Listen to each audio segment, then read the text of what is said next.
Thank you so much for coming in today. This is Will from Clutch Attitude. I'm joined here by Jenny. She is the voice behind The First Fight, one of the coolest concepts in MMA media because it dives into the moment that started it all for the fighters. But what makes this even better is that she's lived it herself. She stepped in there as an amateur, felt the emotion of that first walk, even took that first loss, and had the late, great Duke Rufus in her corner. So this conversation is going to be special because we're not just talking fights, right, Jenny? Nope. We're talking what it feels like to be in them. Jenny, thank you so much for joining me today.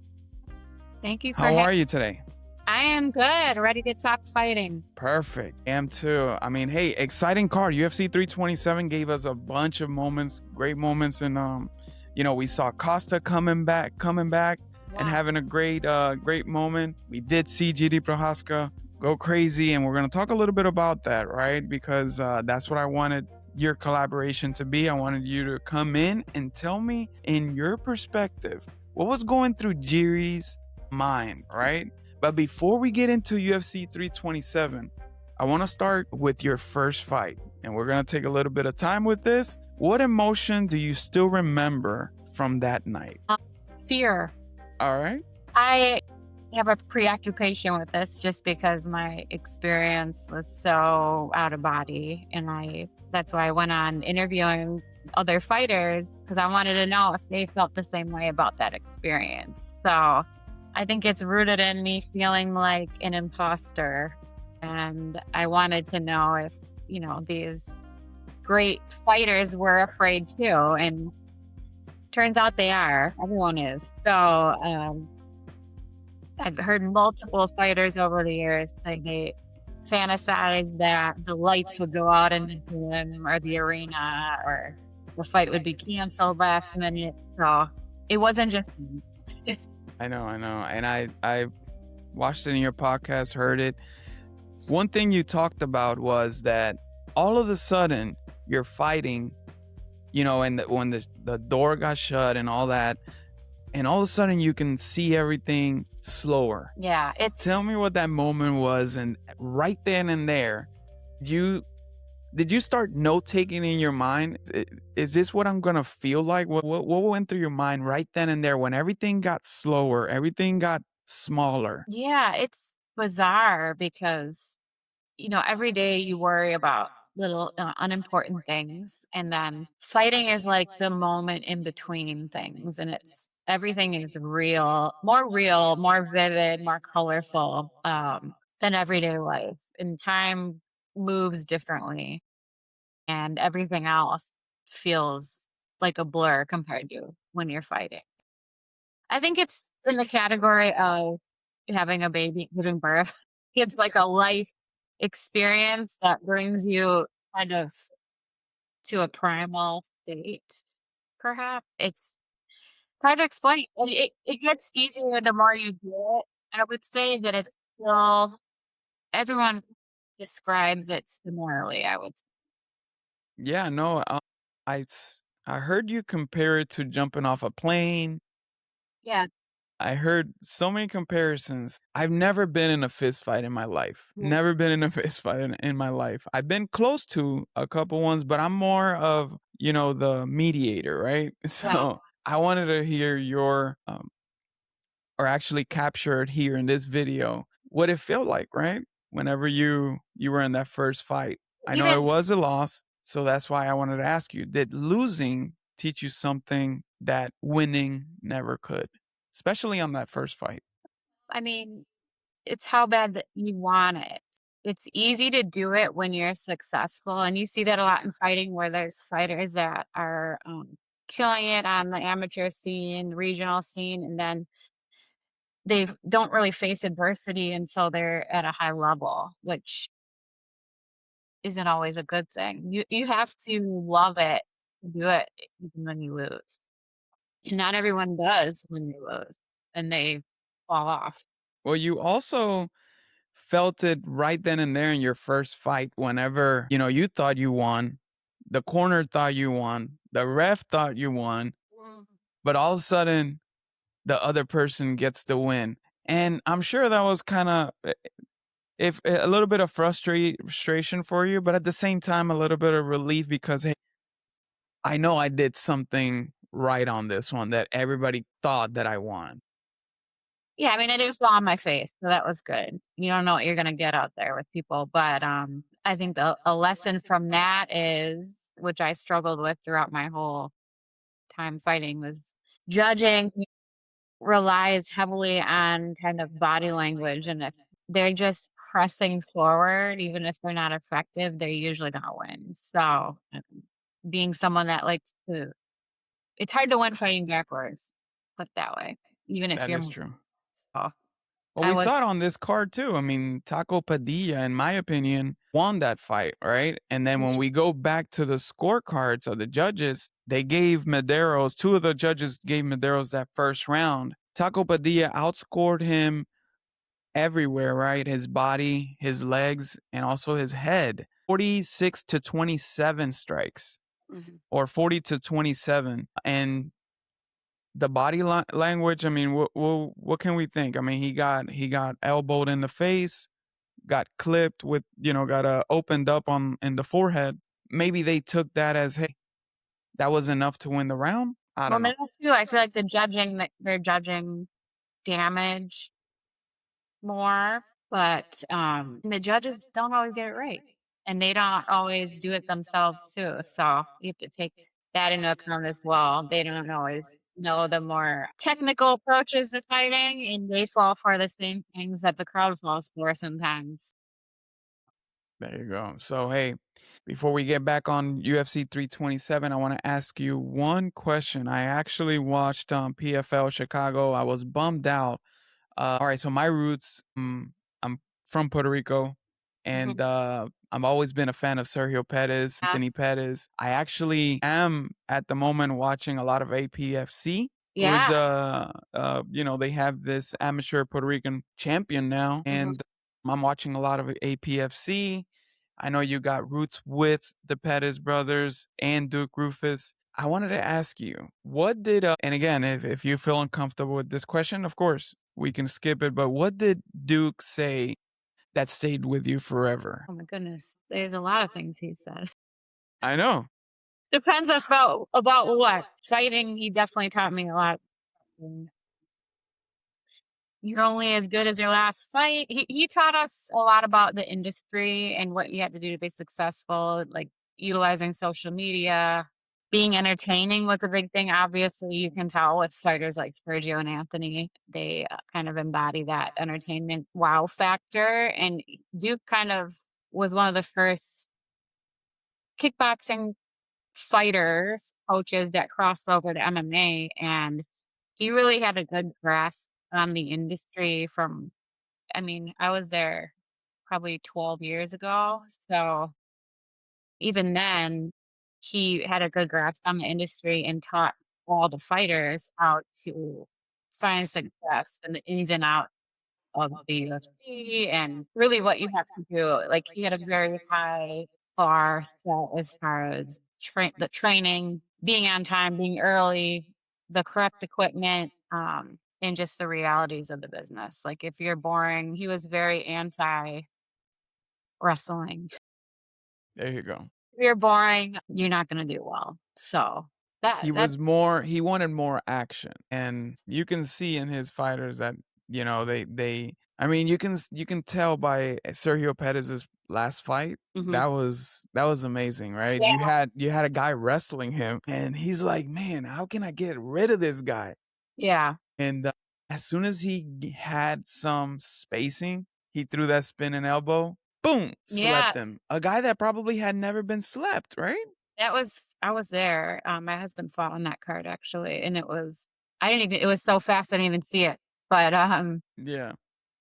you know, his style, Duke's style, the kryptonite is pressure wrestling, you know? So, Sergio and Anthony are both very good at, like, finding moments to seize, and, as you've seen Sergio with Torgucci and that fight as well, like, they always got, like, a ace in their sleeve. They You can do. stop him, then like in the fight, this weekend, he was stopped, but there's always that chance the whole time you're watching, you're hoping he can pull off another one of those moments, but I he's know, and had more than I most was will ever get, so his last fight, and I have never seen the other guy, Mitch McKee. I never seen him me neither. ever up until that moment, and I was just like you. I was waiting for that moment. I'm like, Sergio, come on, you got Yeah. to get up, and you can hear his corner telling him, bro, there's 1 minute left. Get up, come on, find it in yourself. Get up, and I'm like the same, and it's like 12 at night. My wife is sleeping, and I'm just watching it. I didn't oh my god, it was crazy. I'm If like, anyone "Come could on, have man." done it, it would have been him. McKee was he deserves credit. Is a phenomenal wrestler. Sergio has very like he's used to that. I think he's used to people trying to wrestle him. So, he has good jujitsu He and does. good at seizing those opportunities. And he was trying. He had him in a couple tough spots, I would say. McKee was so good at positioning and floating and beating him the positions. It was just like a constant scramble. Sergio couldn't get ahead of it seemed. That is true. Well, hey, thank you so much for giving me that intro. Let's go over to UFC 327 because that's what I wanted you to come in the podcast because I wanted to get your perspective on this Jiri moment. Fans only see the result, right? Only see, man, Jiri got slept, and right now he's getting bombed in social media. But fighters like yourself, like Corey, they feel the moment, right? So I want to get your angle, right? We see the fight start. Jiri starts attacking the lead leg. Carlos Ulberg does the same. It was kind of like a back and forth on that. Jiri tries to attack. Carlos Ulberg throws the same hook because that's what he does, right? He pulls fighters into him landing that hook. But anyways, Ulberg eventually tears his ACL. That's what the first optics are. You see him hurt his leg, but you can tell he's still dangerous because he's still trying to land that left hook. He tried 3 times before eventually knocking Jiri Prohaska out, right? But before the knockout, Jiri notices that Carlos Ulberg is compromised, right? He starts attacking. He attacks the leg twice, but then something happened in that moment where Jiri was like, you know what? I know you're compromised. Let's stand here and trade shots. Why? What happens through a fighter's mind in that moment that leads up to that decision making? And maybe Jiri doesn't speak for every fighter, but kind of give me what you think or your perspective on what he was thinking in that moment. Because I have my own opinion, of course, which I'm going to share with you. But what do you think happened in that moment for Jiri Prohaska to make that decision? A life altering decision. I mean, Yuri never makes good decisions. So I'm not the best person to ask. I'm quite critical of him, I would say. I think just does random I don't think and there's rhyme or reason to what he does at all. I think he's a little crazy. And people think it's like a shtick, but he nothing that he does is like typical in fighting or like fundamentally sound in fighting. And he's clearly not making good decisions. And that's why people like watching him because you don't know what you're going to get. You're going to get excitement. The way he moves, there's nothing fundamentally sound about the way his movement has no purpose. For example, like he had that opportunity with Ulberg. I don't think Ulberg is particularly skilled either. I think he's a little one dimensional, but he's more fundamentally sound than Yuri. And Yuri saw a pattern with Ulberg. Ulberg is constantly looking for that left hook, constantly. And then he chooses to come into range without protecting himself. He's just asking to get knocked out. Like he gave that to him, and he does not deserve a rematch, in my opinion. I don't think he was being, what did he say? He was merciful. merciful. I don't think he was being merciful. I think he just wasn't making a good decision. He doesn't have good fight IQ, and he paid the price for it, and he has before. So you think he'd be a little better at like mitigating risk, but a good fighter is boring. A good fighter makes it look easy, which the crowd doesn't always like, the fans don't always like, the GSPs. But Yuri gets caught up in his own world and I don't know what he's trying to find in that exchange, what he was trying to do. But it was not a good decision. And at his level, especially in a title fight, he knows enough to make better decisions, I would say. So I don't feel bad. But if you're talking about Duke, one thing that comes to mind that he did say was a wounded animal is a dangerous animal. So you can't That is ever get 100%. overzealous when you have someone hurt. That is true. Well, that's what I thank you so much for that quote by Duke. So, do fighters sometimes subconsciously, like, do they want a real match instead of having a compromised opponent in front of them? Does that does that make sense? You know what I mean? Like, because that's where I wanted to go with. I Like, you think going he in was disappointed he was injured and wanted to, like, give him more opportunity? that yeah, that's what I felt like. Yeah, I think more from that. I think Jiri just didn't want to be with in there with an injured Olberg. You know what I mean? 'Cause, you can tell, yeah, his IQ is not there, right? He threw jabs, get into range when you had a guy that's hurt, keep attacking that leg. That was the obvious game plan right then and there when you had an injured Oldberg. But I wonder, ever like in your fighting days, did you ever had a moment with an injured opponent? And did you think in your mind, man, I hate that this happened to her instead of going, hey, let me go for the kill and just let me get the win. Does it No, I have not never, been in right?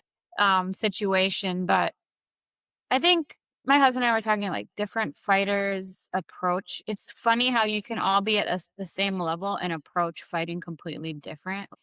You know who comes to mind is John Jones. John Jones would go hone in on that because I think he's a sociopath. And I think he's so good because he has no problem doing things that are like nasty that hurt people. I think other fighters, generally, that aren't like a John Jones, even if they don't go for like, say you're not targeting the leg, the injured leg, you're still gonna jump on their vulnerability. You might not like target that specifically, but you're gonna jump on them. I don't know, take them down on them out if you want to put a finish to it, or just keep doing what you're doing. But showing mercy, if you that's what you do, then you probably shouldn't be in there. But you make split second decisions that have big outcomes, big ramifications, and They do. that's what they say. Like, I mean, for example, my husband's fight with Demkov, he headbutted him on accident and he had a cut. And by instinct, just notified the ref, like, I headbutted him. He's cut. And that lost him $1 million and a title. But I mean, you just make decisions and not everyone is going to go with it. I don't care that Yuri did that. I care that he made an excuse for it because you do it, that's fine. But like you gave up that opportunity because you wanted to be merciful, whatever. Fighting's not for being merciful. So I that mean, yeah, lost the fighting fight. is not merciful. Fighting is yeah, you're 100% right. And yeah, he made a mistake, a huge mistake. But going back to that moment, yeah, throw in a jab. Why would you throw a jab? Why would you even get he, into range when your opponent's left hook is his main thing? And that's the one part of his body that's not compromised at this moment. yeah, That's crazy. but he's not like I said, I don't see any rhyme or reason with his skills. He gets exciting finishes sometimes, and then a lot of times he's on the other end of it, and if you're I don't know what, like, his why is for fighting, but he does not fight very smart, and you won't have a long career. There's only so many times and now, like, he's been knocked out how many times? Every time he fights, it's gonna be easier to knock him out, and especially as you get older, if you try like an evasive style like that, you slow down. People who fight like that, like Izzy, Anderson Silva, they're more calculated. I'm not gonna put them in the same category as Yuri, but like you try that evasive style that breaks the rules, then you open yourself up to getting clipped more because you slow down with age and the younger fighters are getting faster and you don't have that fundamental defense. You can't evade and Yuri just he walked right into it. Now when he's younger, it's gonna get worse in his career. And I don't think he has the mindset of changing that because I don't see him changing much since he's been in the UFC. What about you did mention at the start of the video that you don't see him getting a rematch, but not so much a rematch. because we know Carlos Ulberg is gonna be out for at least 9 months. Do we see Jiri in there competing for an interim title? Do you think? I don't know. That's a good question. I mean, he's been gifted a lot of opportunities Mm. because he's exciting and has a whole character. And I'm saying I don't think he deserves it. That doesn't mean it's not going to happen. I A don't lot of think he deserves a rematch. no, I don't think he deserves a rematch. Again, just like I don't think Ankalaev would deserve a rematch against Pereira. But yeah, you're right. We don't know if he's gonna get another opportunity. Maybe it is, but who knows what happens in the next 9 months? And it could who happen. knows if we even get an interim belt, because you see, we're in the era where fighters or champions are fighting probably once a year. Yeah. So maybe The the next local fight for heavyweight Oberg. is has always been kind of shallow, and it's like rock, paper, scissors a lot who wins, and it you only need a couple of fights to string together a title run, I would say. If Yuri Well, had a good fight, I wouldn't, there's not much there. I'm sure they would, push him again. they'll entertain it because he is entertaining. But one thing, just going back to UFC 327, we saw a bunch of moments that were amazing, right? We already covered GD Prohaska against Carlos Ulberg, but now a new player in the game at light heavyweight. It's going to be Paulo Costa. 05 looked amazing. We kind of saw him with the usual getting gassed in the second round. Then he went on and got the secret juice in the third round and came back and was able to knock out Azamat Murzakanov. And what I saw with this fight, and I don't know if you can share what you think happened in this fight, but he attacked the body with the kicks, eventually opening up, right? It just keeps going up, right? It kept going up. The leg kick started in the body, then it went to the hands, eventually hurting the his arm, and then it found itself to a high kick to the head and with the knockout. What do you think of Costa's performance against Asamah Murzakanov? Yeah, I think that was one of the best performances I've seen from him. He's always, yeah, like gassed out. He looked huge, first of all. How he was fighting at a lower weight is beyond me. But yeah, he looked big. Mirzakhanov he looked good until he didn't. And then my husband has seen him train before, and he said he's used to finishing fights quickly. Going the distance would be difficult for him mentally. I think Paulo took advantage of that and he was smart. I think he looked good. I was impressed with him, I would I say. mean, I a mean, 16 I and 0 believe prospect. be a player in the division. Exactly. Both of them are. I'm not going to take it away from Mirzakhanov because like you said, the light heavyweight But division is pretty shallow.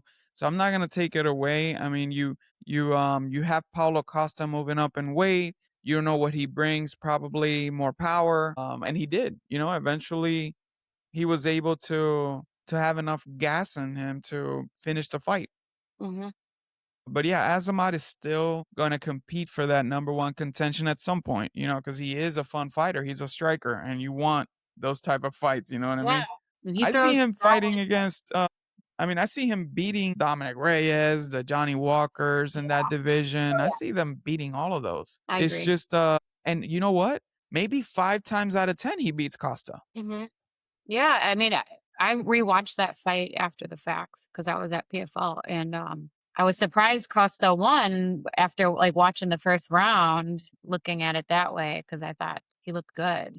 So you went to PFL Chicago? Yeah, yeah, we were there. My husband was doing commentary, so we were like watching That on our was phones, the UFC on our phone, and watching PFL. But I rewatched it because it's hard to like get clips back and forth and not really that's pay true. attention. Yeah, PFL Chicago had some good moments too. I mean, that fight with Stotts, and Yes, that it was an was amazing a fight. I mean, very good fight. then again, right there, you can see damage. Of course, Stotts made a lot, had a lot of damage on that guy. Uh, what's his name? Kamenov? Russian, I don't know. Yeah, the Russian guy. But he got opened up. He hurt him in the body. He dropped him, I think, one time, right? Yeah, it was back and forth. I would have to watch it again to, like, score it, but I knew it could go either way. I don't think it was a robbery, No, I but don't it think was a so either. It good was fight. It it was was a competitive fight. It was a number one contender holding up his spot mhm. and, playing the guard on that division. Also, another guy that, oh my God, at 145, Braga. Yeah. That guy looked. I mean, I I don't know always how see his fight Lealoa. somehow, but, he's I a don't know killer. how Lealoa could withstand all that, all the pressure. The guy was in your face all the time, and he was taking shots too, because Lealoa was raining shots, but Yeah, Braga those King are good kept fights. coming forward. And another fight, in my opinion, probably fight of the night on that card was Shayna Young and Yeah, Vivi Araujo. My God, I was like, yeah. what? Vivi Araujo turned back the clock. She was She was whooping her. It she was was whooping her, but Young was taking it too, and dumb she tough. she That's kept what I was pressuring. dumb tough. I don't wanna be like that. What was that? She was dumb tough, like, just Yeah. taking it. She was So, zombie going forward, and yeah, she didn't care at all. yeah, Alright, that was so what do you think, UFC 327? What other matchups were you excited to see? Maybe Aaron Pico Pitbull? What do you think about that one? I was excited for that fight. Oh, what I think of it. Pico looked more disciplined, I would say. I think Pitbull looked old. Um, Pico's just so much faster, younger, but I'm still not super impressed with Pico. I know Pitbull is hard to put away. People can't do that, but I think he's kind of had really high expectations, and I don't think it does a lot to his stock by beating Pitbull. So I guess we'll see when he fights someone else, like a UFC fight. Pitbull's people think of as a Bellator fighter. So if you see him fight another top contender, we'll see how he does. But I agree. I wanna see very him fight a talented. UFC fighter. I don't Yeah. wanna see a flashback, fight, but hey, it was still fun. I mean, it Yeah, kinda Pitbull. like, He shuts actually that shot. door behind him. It kinda Yeah. like shuts that door, that chapter, leaving that behind. Now, let's focus on UFC fighters, maybe a matchup with Josh Emmett. That way, people understand, "Hey, I know I got clipped back then, or my first fight I got clipped, but I wanna stay disciplined, and this dangerous fighter in front of me, it's not gonna do it." I want him to prove himself against Josh Emmett before he Oh, sees yeah. contention up there, you know what I mean? I'm afraid of that. I know, right? The Bryce Mitchell flashbacks? Gun shy. He was a little more disciplined, I would say, but he it was not gun shy. He still isn't. So I would be nervous. Yeah, I guess see how he does with someone like that, but also that could potentially set him up for another nasty KO. So Yeah, which we I don't don't wanna want see to that. see. But he doesn't seem to be afraid of it. That's true. Alright, so we did see Aaron Pico Pitbull in UFC 327. What other matchup? I mean, Vicente Luque turning back the clock, getting a Yeah, I choke wouldn't pick on. you picked all wrong too Yeah, for the I most. picked a bunch of wrong. Hey, I went 0 for 5. I mean, I was. Was wrong too. I thought Yuri would win. Pitbull would win. I think I picked that. I got Kevin Holland right. Who else am I missing? I thought Curtis Blades was gonna win. I did too. I was wrong on a lot of my picks, Now but this card was what we call a pick'em card, you know what I mean? It yeah, was very close. Both ends was, Curtis Blaze, Josh Hockett. Who knew Josh Hockett was going to beat the top 5 contender in the heavyweight division? But again, that's another division that's very shallow, and you get a player like Josh Hockett who comes in, nothing to lose, just yeah, everything to gain, and I don't know. Curtis Blaze was throwing more shots, but the damage it was there, you know what I mean? I felt bad for I think Blades. that first exchange is when he probably broke his orbital, and he showed a lot of heart, and I do not envy his wife having to watch that. Oh my god. Do you know Curtis? My husband actually recruited him in college, and I kind of think of him as like a heavyweight version of my husband. Kind of, they have a lot of similarities with the wrestling, but I think Curtis he got pulled into fire fights, and I think he struggled getting the takedown, which kind of forced him to. Because Hackett was a wrestler as well. So he did a good job defending and then sucking him into these exchanges. So Curtis, I mean, he showed a lot of composure. I think he was really, really hurt in that first exchange. And I mean, it was a phenomenal fight, not a fight that I would want to be a part of, but I don't think Curtis's stock goes down necessarily. I think it's No. more Josh's stock goes up. So a Yeah, Josh lot of is people think Curtis is exciting. So that's good, I guess. now people correct. Now people know that if Curtis Blades is on the card, it's going to be an exciting matchup because he has heart. And another takeaway from that fight is, hey, all those injuries are behind him. Yeah. So that's a cool thing to see. He's a healthy guy now. I mean, of course, he broke that orbital bone. Hopefully, he gets back, Hmm. but more of that lower body where we were worried because you would see Curtis Blades in his come up use a lot of that wrestling. And Yeah. in his last few fights, he hadn't done that. Yeah. So I was generally worried, how is Curtis Blades gonna come up? But he did try to take him down. He took him down twice. Awesome takedowns too. Yeah, you look good. They look pretty good. Another guy that looked pretty good on the card will be, and again, same position again, a top ranked fighter going against a prospect, Mateos Gamrot. Oh my So what do you gosh. think about that one? I mean, did you have that in your bingo card, Mateos Gamrot I didn't even getting a non-split? Yeah, he looked really good. I actually was telling Corey to watch his fight because I loved his grappling and control. He was like super dominant, just outclassed him with his grappling and very effective and efficient. He looked good. He looked amazing, yeah. And he does have a win over Arman Sarukian, which is pretty good these days, you know what I mean? Because Yeah. he's always going to, if Arman gets the title, that gives him an ammunition to, hey, I want to Storyline. get back my win. So Yeah. I want to get back my loss. So that's pretty cool there. And yeah, Esteban Ribovics wasn't ranked, but he still gives us fun fights. So I'm excited for whatever his next matchup is. Maybe another ranked opponent, maybe a little lower Yeah. than what Gamrot was, because I think Gamrot is ranked number 8 in the lightweight division. So hopefully we see him soon. He didn't take much damage. He just got subbed pretty early in the second Yeah. round.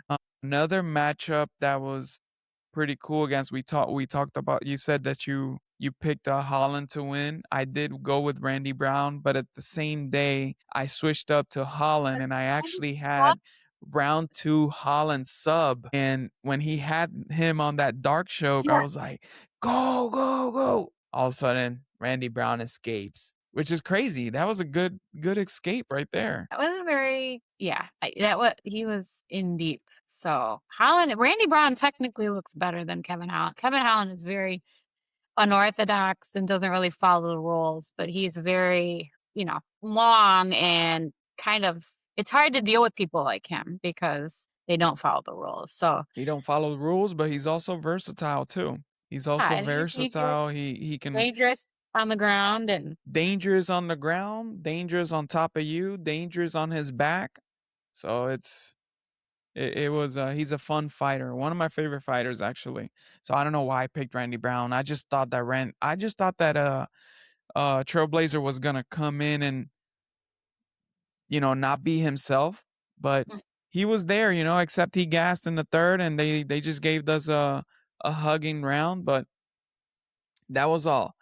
Now fighter that amazed me with her performance was Tatiana Suarez. She got a yeah. sub. I made a lot of money. Benny, I made a lot of money. I made over $300 with her sub because I took her for everything. And something told me, hey, she's gonna sub under 2. So I went with the sub. I also went with the takedowns, and she exactly had 3 takedowns. That's what I went for. Or 4 takedowns, I think it was. 4 takedowns. So I went with that. I went with a stop. I went with the sub. So I made a lot of money on that fight. So that was cool. And she amazed me because I was like, man, I'm gonna put this money on you, but I don't feel 100% confident. But she looked good, in her return. She looked pretty good.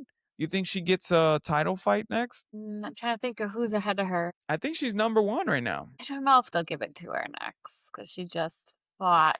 I mean, she looked really good. She looked the way I expected her to look. I've always been big on Tatiana. And then, her losing the title was kind of surprising to me. So this was a great performance. I don't know if they'll give it to her next. Maybe have her fight one more and then do it. But she looked really good and she showed some resilience in adversity in this fight and pulled through and ended up getting a nice finish. So I think she's a beast. I've always thought she She was. is. Just couldn't ever stay healthy long enough to have a good run. So hopefully she stays healthy and can knock down a couple more fights. I know, I'm excited for her, and I think they'll give it to her now that, Zhang Weili is not there. I heard that she's gonna be fighting in Macau, so that kinda gives you an idea that, hey, if she's gonna be in China fighting, that means that Tatiana Suarez is ahead of her in the schedule because, the champ is no longer Weili, right? So she's got a path for getting that opportunity against Mackenzie Dern. And I think she can get it. I mean, DC made a comment saying that possibly her moving up to 125. But at 125, you're gonna have to wait because Valentina. Actually, that fight, Valentina Suarez fight, that'll be a cool matchup too. I, I think all those would be good matchups. Actually, I would like to see her and Mackenzie. That'd be good. That'd be good too. Grappling match. Well, hey, I appreciate you. Thank you so much for uh for this moment, really, because I think this is the start of something cool. I Yeah. appreciate you a lot. Anything that we left off right now that you think of? Well, thank you for having me on. I appreciate it. I'd like to do more of this. I love talking about fighting no matter what. So my husband gets sick of me talking about it. He doesn't like talking about it as much as I do. That's Give me super cool. outlet for my energy is good. You know what? I gotta tell you, the first fight that I watched from PFL was actually Corey's when he won the title. That was the Oh, first ever really? PFL fight that I watched. The PFL card. That was the first time that I watched PFL. Wasn't that the same card that Sergio Perez did the spin and elbow? Yeah, that's when he won the title. Yeah. When was that? October? Last October? Yeah. So, Dubai's fun. It was a good energy there. Yeah, no, definitely. I was rooting for Corey all the way. And his opponent didn't seem to go down. I'm like, oh my Well, god, he was tough. He was tough. we're learning that with his opponents now. They more practice to not get finished. They are holding on for dear life, so it's getting harder to put him away. He was tough. He was a lot tougher than the first time they fought because this was a rematch, and I think Corey finished him in the second round in their last fight, and he was well prepared and he brought it. So he Yeah, didn't he make it was. easy. But Corey has the cardio advantage. And I Yeah, think he's gonna have the cardio advantage in every single fight that he fights yeah, from now on. yeah. So that's we'll give him that, right? Again, Jenny, thank you so much. I appreciate you stopping by. And also, this will upload. I will invite everybody to come subscribe to Jenny's podcast. Is Hey, The Art of Fight, right? for the fight. Yep. Art of Fight. Subscribe to my channel. This will upload in both channels. I appreciate you once again. Thank you so much, guys. Please like, subscribe the content, and this will be the start of a nice collaboration. I'll bring in Jenny, and she'll bring me in to her podcast every now and then. Hopefully, this was a nice conversation for you. I appreciate your time. Much respect. Take care, and have a wonderful weekend. Okay. Thank you so much, Will. I appreciate you taking the time and having me on. Of course. Thank you so much, guys.